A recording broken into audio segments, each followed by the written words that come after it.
예, 반갑습니다. 예, 화답을 꼭 해주셔야 됩니다. 반갑습니다. 예, 예, 우리 한번 서로 인사를 나눌까요? 잘 오셨습니다. 잘 오셨습니다. 예, 환영합니다. 예, 내 자리를 지키는 게 100% 출석이니까 우리 연연하지 않으셔도 됩니다. 내가 잘 지키다 보면은 이 자리를 사모하는 사람이 한 사람 한 사람 많아질 것이다. 믿음을 가지고 우리가 말씀을 사랑하는 마음으로 모든 예배에 마음을 다해서 드렸으면 좋겠다 생각을 합니다. 오늘 본문 말씀 우리 함께 같이 한번 읽어보겠습니다. 데살로니가전서 1장 6절에서 10절 말씀까지 우리 같이 한번 말씀을 읽어보겠습니다. 6절부터 10절까지입니다. 다 같이 시작. 또 너희는 많은 환난 가운데서 성령의 기쁨으로 말씀을 받아 우리와 주를 본받은 자가 되었으니 그러므로 너희가 마게도냐와 아가야에 있는 모든 믿는 자의 본이 되었느니라. 주의 말씀이 너희에게로부터 마게도냐와 아가야에만 들릴 뿐 아니라 하나님을 향하는 너희의 믿음의 소문이 각처에 퍼졌으므로 우리는 아무 말도 할 것이 없느라. 그들이 우리에게 대하여 스스로 말하기를 우리가 어떻게 너희 가운데서 들어갔는지와 너희가 어떻게 우상을 버리고 하나님께로 돌아와서 살아계시고 참되신 하나님을 섬기는지와 또 죽은 자들 가운데서 다시 살리신 그의 아들이 하늘로부터 강림하실 것을 너희가 어떻게 기다리는지를 말하니 이는 장래에 노하심에서 우리를 건지시는 예수시니라. 아멘. 예, 오늘은 데살로니가 강의 두 번째 시간으로서 지난 시간에 우리 말씀은 택함받은 증거에 대해서 말씀을 나눴다면 오늘은 이제 본이 되는 교회에 대해서 말씀을 좀 나누고 싶습니다. 지난 시간과 연결되는 말씀이기 때문에 데살로니가전서 1장 이제 마지막 부분을 이렇게 묵상하려고 하는 것이죠. 그래서 오늘 말씀을 집중해서 듣게 된다면 말씀의 전체적인 내용을 이해하게 되리라고 봅니다. 특별히 오늘 본문 7절 말씀을 보면 너희가 마게도냐와 아가야에 있는 모든 믿는 자의 본이 되었느니라. 이 말씀을 통해서 말씀의 제목을 제가 찾아낸 것이죠. 아주 본이 되는 교회다. 어디 교회가? 데살로니가 교회가 그렇다는 겁니다. 사도 바울은 교회들을 많이 세웠어요. 우리가 잘 알고 있는 대로 로마 교회, 고린도 교회, 에베소 교회, 빌립보 교회, 골로새 교회 이렇게 교회들을 많이 세웠어요. 그런데 이 바울은 그 중에서도 이 데살로니가 교회를 가장 크게 칭찬하고 가장 만족하게 여기는 교회였어요. 그래서 데살로니가 교회가 왜 바울이 가장 좀 칭찬도 하고 왜 데살로니가 교회를 가장 만족하게 여겼느냐. 이 말씀들을 여러분이 잘 듣다 보면 그럴 수밖에 없구나라는 생각을 하게 된다는 것이죠.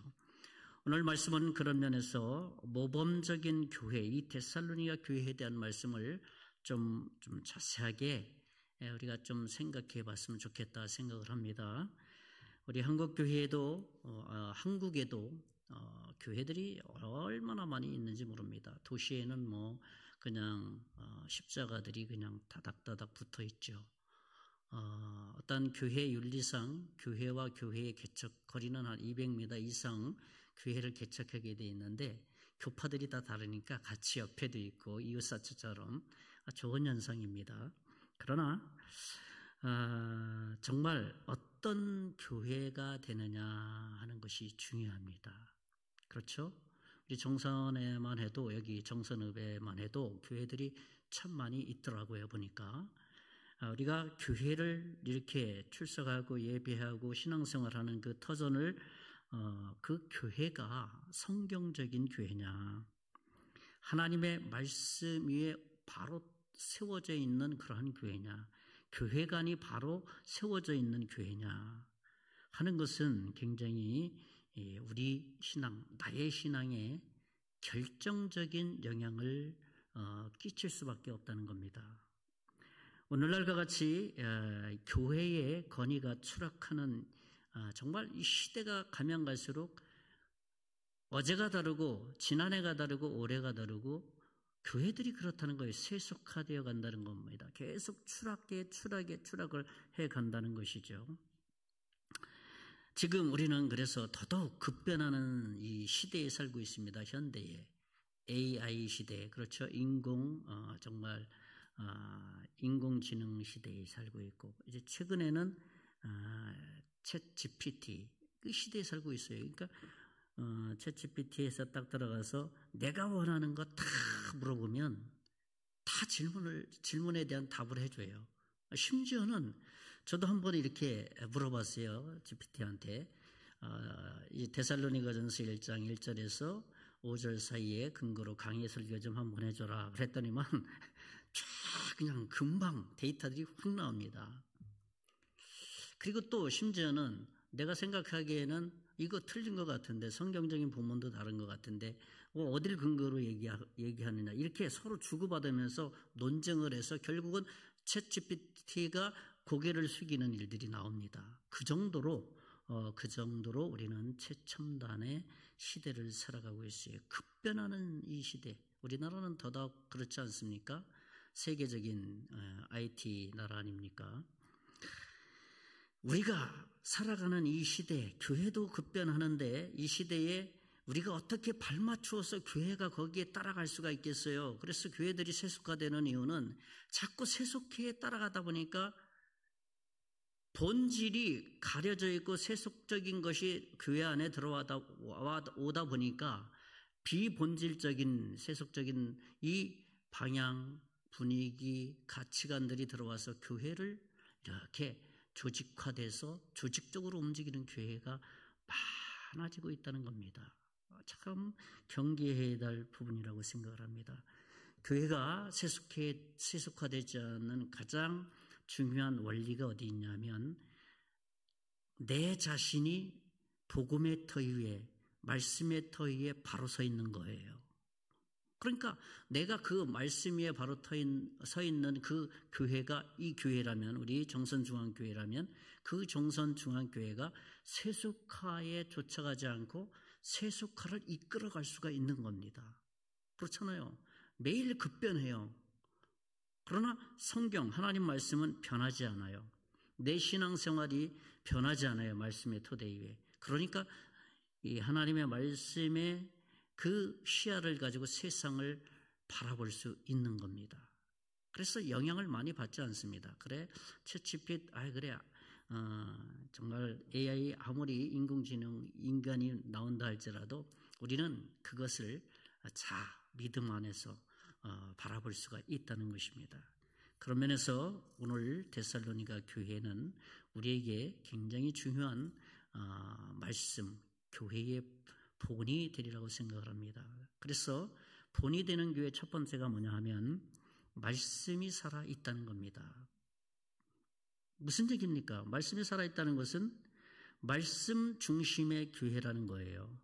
그러니까 성도들의 영혼에 하나님의 말씀이 선포될 때 그 말씀을 통해서 성도들의 삶이 영혼이 변화되어서 살아있는 삶을 살도록 해주는 교회, 그게 말씀이 살아있는 교회라는 겁니다. 교회의 존재 이유가 바로 거기에 있어요. 첫 번째로는.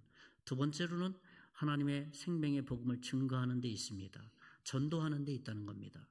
여러분 그 교회가 말씀대로 신앙생활을 하지 않고 하나님의 말씀을 세상에서 복음을 전하지 못하니까 전도를 어디에다 뺏겼냐면 캠퍼스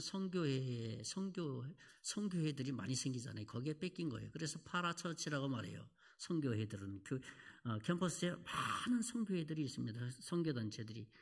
그거 다 교회에서 걷어들여서 교회에서 다 사명 감당해야 되는 일이에요.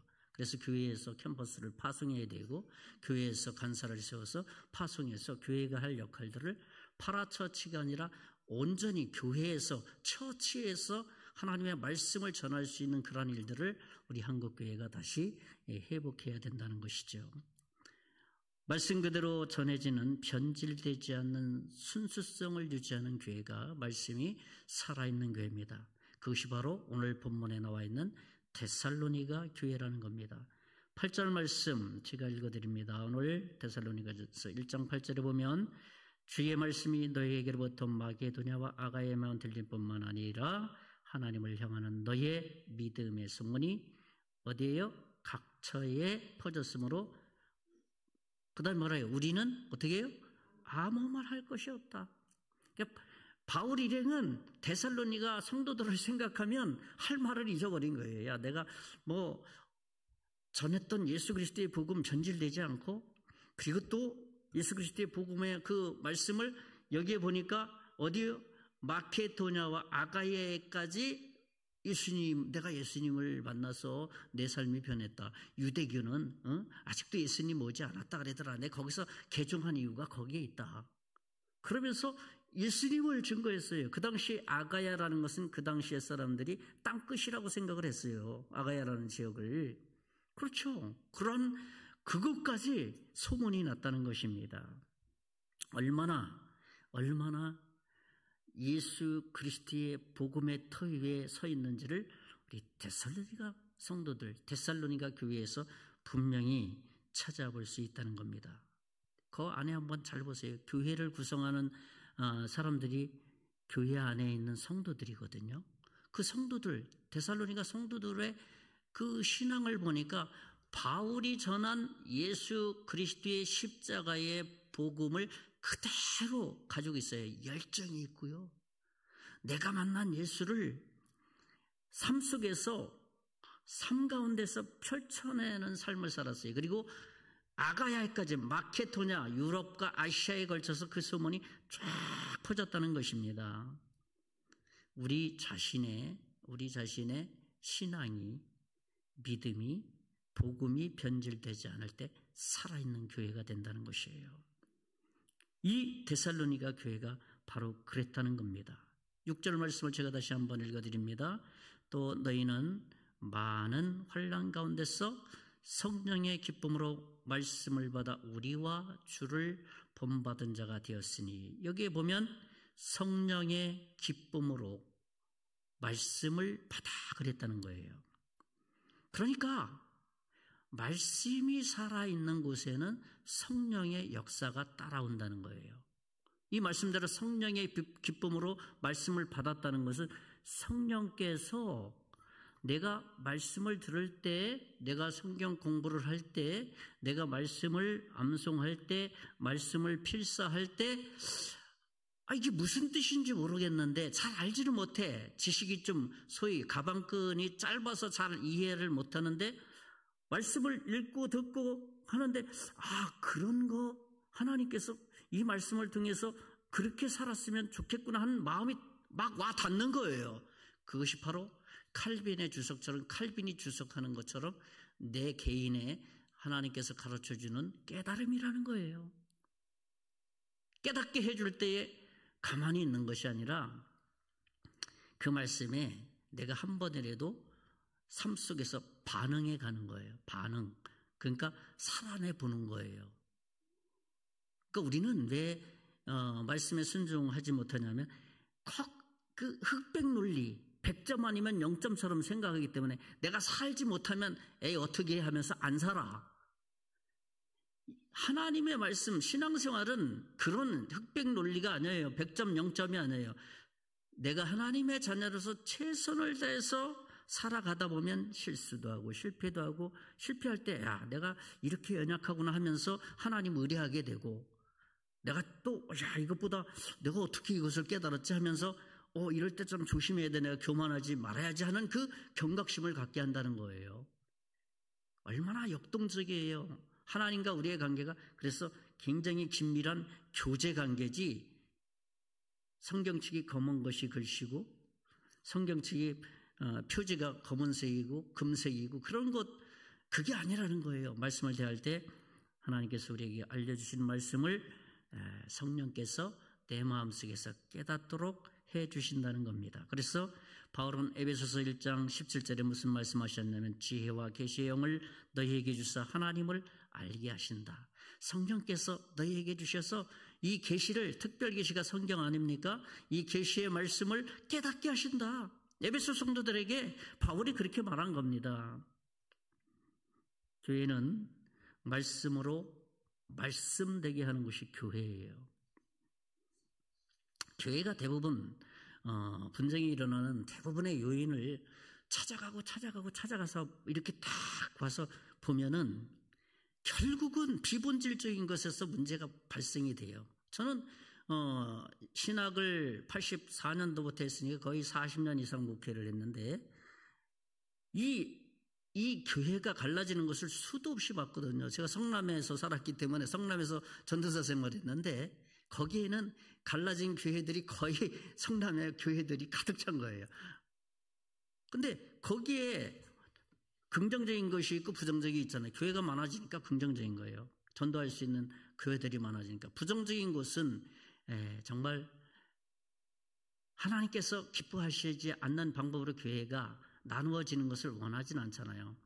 어떤 교회는 그렇잖아요. 서울에 있는 뭐 교회는 어느 정도 숫자가 되면 몇 명 해서 장로님과도 다른 교회에 가서 출석하고 새로운 교회 세워주고 그러지 않습니까? 그렇습니다. 우리는 내가 있는 그 교회가 하나님의 말씀이 살아있어야 돼요. 성령께서 내 마음속에서 감동하셔서 그 말씀을 깨닫게 하는 것, 그러한 경험을 내가 해야 돼요. 제가 변화돼야 되는데 하는 순간에 그거는 옳지 못한 거예요. 성령께서 역사하지 않아. 그래서 우리는 하나님의 말씀을 있는 그대로 받아들이게 될 때 그 말씀을 듣는 그 장소가 정말 교회가 됩니다. 그렇지 않으면 대학 강의실이 될 수 있어요. 공개홀이 될 수 있어요. 음악당이 될 수 있다는 겁니다. 참 경계해야 될 요소 중에 하나라는 겁니다. 그리고 우리는 한 가지 더 생각해야 될 게 뭐냐면 내가 예수를 믿으니까, 내가 교회를 다니니까, 내가 신앙생활을 하니까 억지로 내가 남자 같은 경우는 담배를 피우지 않고 억지로 술을 먹지 않고 억지로 미워하지 않고 억지로 사랑하고 억지로 한다면 그건 성령이 없는 거예요. 예수 믿으면 억지가 아니라 자연스러워져요. 예수 믿으면 그냥 저절로 그냥 술이 좀 맛이 없어져. 담배가 냄새가 괜히 역해져. 근데 우린 주의점이 있어요. 교회에는 내가 교회 신앙생활 하는데 어떤 직분을 가졌어도 요 술, 담배를 하시는 분들이 저는 많이 봤거든요. 여기 제가 사는 동네 그 근처에 어떤 그 성도님들 많이 만나잖아요. 제가 전도하면서 굉장히 많이 만나거든요. 저 술 많이 먹습니다. 그리고 근데 교회를 열심히 다니셔. 저는 거기에 대해서 그럴 수 있습니다.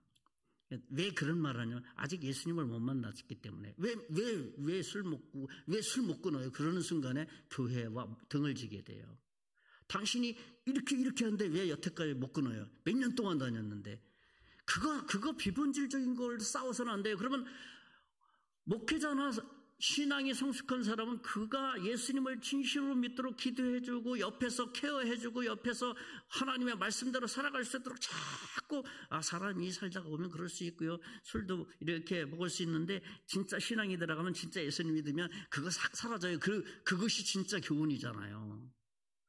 그것을 우리가 이해하게 될 때 그런 거 가지고 우리가 교회에서 분쟁이 일어날 수가 없다는 겁니다. 두 번째로 본이 되는 교회는 고난과 유혹을 이겨내는 교회라는 겁니다. 고난과 유혹을 이겨낸다는 거예요.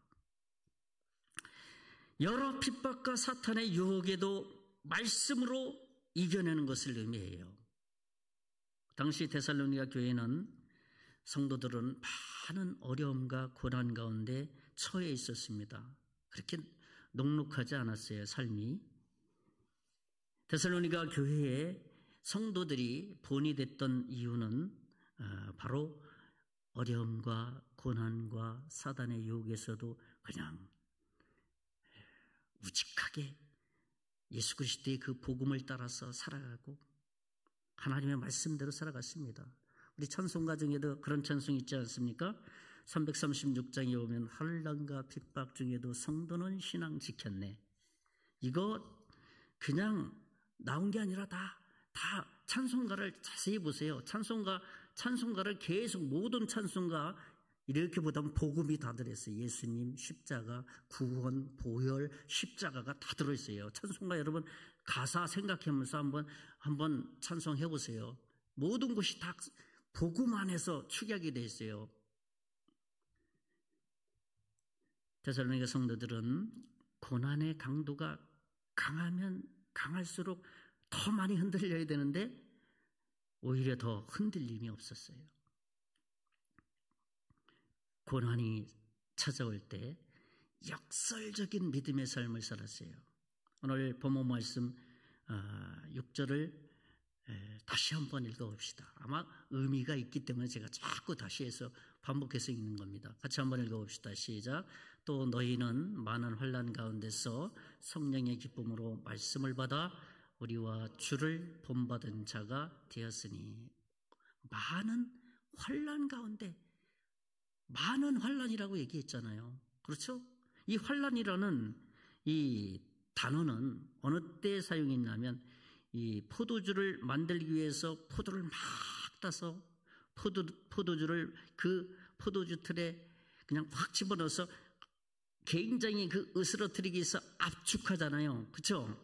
그 압축하는 그때 사용하는 용어가 이 환난이라는 표현을 썼습니다. 그러니까 데살로니가 성도들이 어려움이라는 것은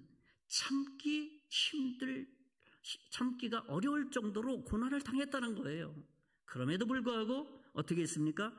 그들의 믿음을 지켜냈다는 것이에요. 얼마나 그들의 모습이 상상이 되어지지 않습니까? 그게 데살로니가 성도가 데살로니가 교회거든요. 여러분 그렇잖아요. 정선중앙교회 여러분 자신이 정선중앙교회거든요. 그러니까 내 믿음과 신앙이 견고해질 때 데살로니가 교회 성도들은 참 믿음이 듬직하다. 정선중앙교회 성도들은 믿음이 듬직하다 그러면 정선중앙교회는 참 하나님을 사랑하는 교회다. 믿음이 정말 넘치는 교회다. 그렇게 말하게 되는 겁니다. 그래서 기독교는 고난의 종교라고도 말합니다. 우리가 교회의 역사를 거슬러 올라가 보면, 교회사를 거슬러서 이렇게 쭉쭉쭉쭉 역으로 올라가 보면 고난이 많은 그 시기 때에 믿음의 성숙 과정들이 같이 갔어요. 고난이 많을수록 믿음이 더 깊어졌고요. 하나님을 향한 믿음이 놀랍도록 성장한 그런 모습이 교회 역사에 증거하고 있다는 겁니다. 오늘 우리 교회가 그러한 교회로서 정말 다른 사람 볼 필요 없죠. 내 믿음을 잘 보게 될 때 하나님께서 나의 믿음을 통해서 우리 교회의 질이 결정된다 생각하시면 되죠. 본이 되는 교회는 둘째로는 뭐라 그랬습니까? 고난과 유혹을 이겨내는 교회다라는 말씀을 드렸습니다. 마지막 세 번째로는 뭐냐 하면 본이 되는 교회는 결국은 교회의 모델이 된다는 거예요. 롤 모델이 된다는 겁니다. 무슨 말입니까? 예수를 바르게 믿는 것과 예수 믿도록 본이 되는 교회가 된다는 거예요. 다시 말씀드립니다. 예수를 바로 믿게 하는 것과 예수 믿도록 본이 되는 교회가 된다는 것이에요. 다른 말로 얘기한다면 내가 예수님처럼 살고 내가 예수님처럼 살아갈 때 예수님처럼 살도록 하는 나의 삶이 된다는 겁니다. 그것이 본이 되는 교회, 롤 모델이 되는 교회가 된다는 것이죠. 데살로니가 교회가 그런 교회였다는 겁니다. 그래서 7절 말씀에 그런 거예요. 모든 믿는 자의 본이 되었다라고 괜히 그런 게 아니에요. 모든 믿는 자의 본이 되었다. 마지막 부분에 그렇게 말씀하고 있지 않습니까? 어떤 상황에도 변하지 않는 믿음의 영향력, 다른 사람에게 끼치는 그 힘과 능력이 많았다는 것이에요. 누군가로부터 칭찬의 대상이 된다는 것은 본이 될 만하다는 증거잖아요. 저 사람 참 괜찮네. 저런 신앙이라면 나도 저분을 쫓아서 신앙생활 해야지. 나도 저분처럼 모양을 이렇게 흉내 내봐야지 하면 벌써 본이 됐다는 거예요. 누군가의 칭찬을 내가 받고 있다면 어떻습니까? 내가 본이 되고 있다는 겁니다. 우리 8절 한번 같이 읽어보겠습니다. 8절 다 같이 시작. 주의 말씀이 너희에게로부터 마게도냐와 아가야에만 들릴 뿐 아니라 하나님을 향하는 너희의 믿음의 소문이 각처에 퍼졌으므로 우리는 아무 말도 할 것이 없노라. 바울의 심정이 이해되지 않습니까? 데살로니가 이렇게 교회를 생각해 보면 데살로니가 성도들을 생각하면 기분이 괜히 좋은 거야. 그렇죠? 그리고 나서 내가 할 말이 뭐가 있냐? 너희들이 다 알아서 하는데. 응? 정말 이게 얼마나 행복한 말씀들이에요, 이 말씀들이. 그러니까 바울이 데살로니가 교회를 가장 손꼽았던 이유가 바로 거기에 있었던 겁니다. 응? 각처에 너희들의 소문이 다 퍼져 있더라. 어떤 소문이냐? 응? 예수 정말 믿는다. 저 사람 유대교회에 있었는데 저 사람은 그 헬라 이방인이었었는데 어떻게 저렇게 살지? 예수님을 믿으니까 사람이 저렇게 변하는구나. 소문이 아시아뿐만 아니라 유럽에까지 그게 전달됐다는 거예요. 바울도 그 소식을 들으니까 얼마나 기분이 좋겠습니까? 칭찬받는 교회, 얼마나 멋있는 교회입니까? 여러분 한번 생각해 봅시다. 칭찬을 받는다는 것은 무엇을 의미하겠습니까? 내가 칭찬을 받는다, 누군가 칭찬을 받는다라고 할 때 예를 들어서 학생에게 야, 너 공부 참 잘하는구나 라고 했을 때 그 말은 무엇입니까? 너 그 정도 공부하니까 이제 공부 그만해도 돼, 그 얘기입니까? 아니잖아요. 너 정말 공부 열심히 잘하는구나 했을 때에 그 공부하라는 말, 너 더 열심히 해, 더 최선을 다해, 그거보다도 조금만 더 열심히 하게 되면 좀 더 좋은 학생이 될 것이다라는 것을 그에게 긍정적인 마인드를 심어주는 거예요. 그러니까 그 학생에게 책임감을 가져다 줘요. 그렇잖아요. 해라서가 책임감을 갖는 게 아니라 너 정말 공부 열심히 하는 것 같아, 너 정말 공부 잘하는 것 같아 그랬을 때 괜히 그래, 내가 좀 더 열심히 해야 되는구나, 그런 어떤 자긍심도 갖게 되고, 그래서 책임감을 갖게 된다는 거예요. 자, 이제 적용해 봅시다.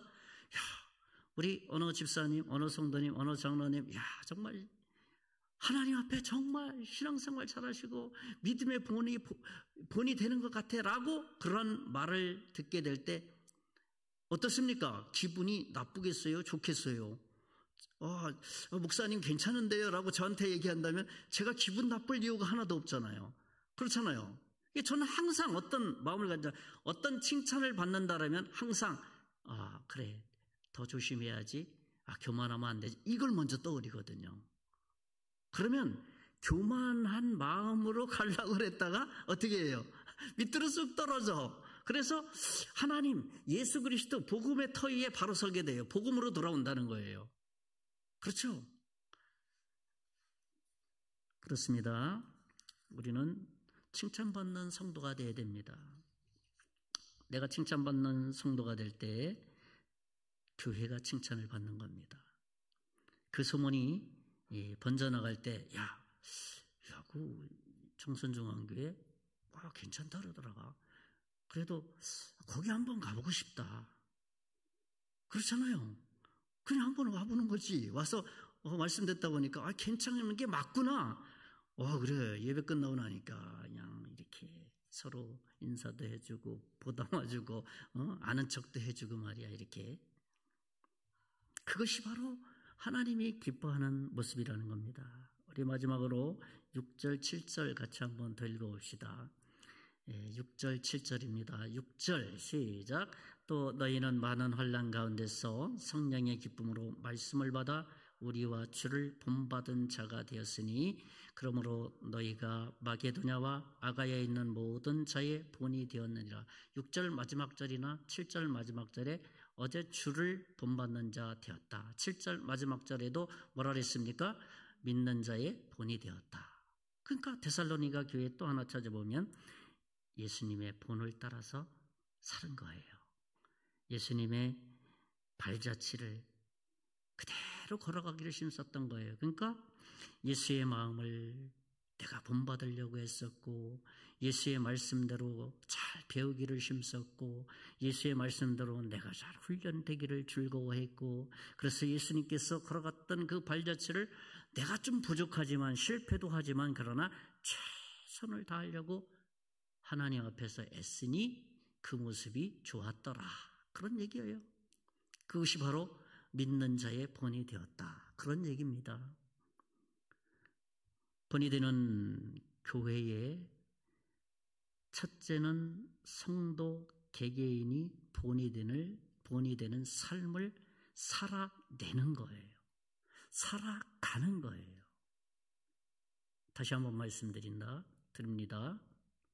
100%라고 생각하지 마세요. 잘할 수 있을까 생각하지 마세요. 하나님께서 하시라 했으니까 그냥 해볼 뿐입니다. 그랬더니 성령께서 마음속에 감동을 주셔서 야 이걸 내가 했네? 이거 내가 왜 못했지? 하나님 도와주셔야 돼요. 그래서 그렇게 되는 거예요. 그게 교제라는 거예요. 성경에서는. 그것을 성경에서는 신앙생활, 믿음생활이라는 거예요. 그것을 잘하는 사람이 신앙이 성장하게 돼요. 그래서 다른 사람들에게 영향을 끼치게 됩니다. 이러한 성도들이 많아질 때, 영향력을 끼치는 성도들이 많아질 때 교회가 부흥되고 소문난 교회가 되어서 정말 시대는 최첨단화 IT 문명으로 막 정말 100m 이상으로 달려간다 할지라도 우리는 그러냐, 또 100m 다 달리고 나서 너희들 또 지칠 거 아니야. 또 달려야 돼. 나는 천천히 가도 돼. 100m 갈 때까지. 그 믿음 생활이에요. 마라톤이라 그러죠. 신앙생활을. 그래서 우리는 그러한 믿음의 사람으로서 하나님의 그 말씀의 터 위에 바로 서기를 애쓰고 힘쓰는 정말 그러한 삶을 이어가야 된다는 것이죠. 말씀을 정리합니다. 저는 오늘 본이 되는 교회에 대해서 세 가지로 말씀드렸습니다. 첫째로는 말씀이 살아있는 교회다. 두 번째로는 고난과 유혹을 그냥 자연스럽게 하나님 의욕, 하나님 환난, 어려움 왔네요. 힘들기는 합니다.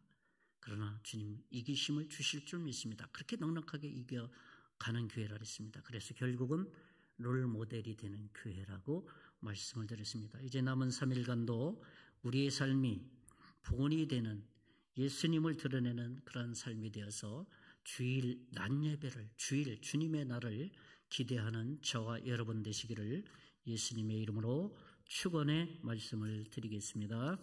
기도하겠습니다. 살아계신 하나님 아버지 감사합니다. 우리가 먼저 겸손하게 하나님 앞에 늘 하나님의 말씀을 좇아서 살아가기를 애쓰고 힘쓰며 나아갈 수 있도록 복 내려 주실 것을 믿습니다. 남은 3일도 우리의 삶 가운데서 예수 그리스도를 드러낼 수 있는 복스러운 시간 되게 해 주시옵소서. 예수님 이름으로 기도하옵나이다. 아멘. 저는 광고 없으신가요? 없으세요? 예, 그러면 우리 좀 합심해서 좀 기도했으면 좋겠습니다. 기도하고 제가 축도하고 마칠 건데요. 우리 담임 목사님 청빙 놓고 합심해서 그것만 놓고 기도했으면 좋겠어요. 우리 담임 목사님 청빙 위원회들이 여러 분 있습니다. 그래서 기준들이 다 다릅니다. 그러나 하나님께서 우리 교회에, 우리 정선중앙교회에 가장 합당한 종을 우리 청빙위원들이 받은 서류를 잘 검토하고 이 교회에 가장 합당한 종이 누굴까라고 기도하면서 청빙위원들 마음속에 통합되어진 그 하나님의 사람을 이곳에 보내달라고 우리 합심해서 요 한 가지 놓고 청빙위원과 하나님의 종을, 교회를 섬기고 성도를 섬길 수 있는 하나님의 종을 보내달라고 합심해서 잠깐 기도하고 제가 축도로 마치겠습니다. 다 같이 기도합니다.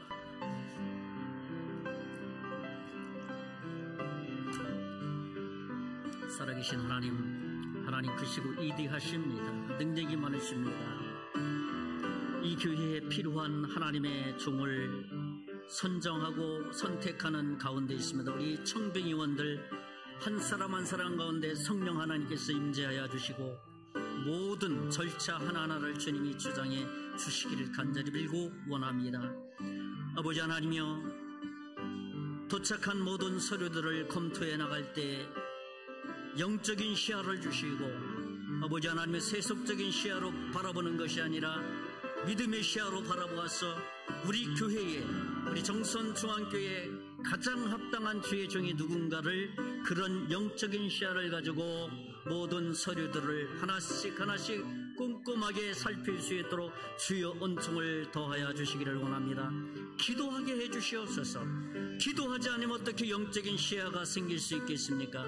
우리 청빙위원들이 간절히 기도하며 이 문제를 자기 문제 이상으로 하나님의 일이기 때문에 하나님이여, 하나님의 응답과 하나님의 도우심과 하나님의 시야를 가지고 볼 수 있도록 주여 도와주시기를 원합니다.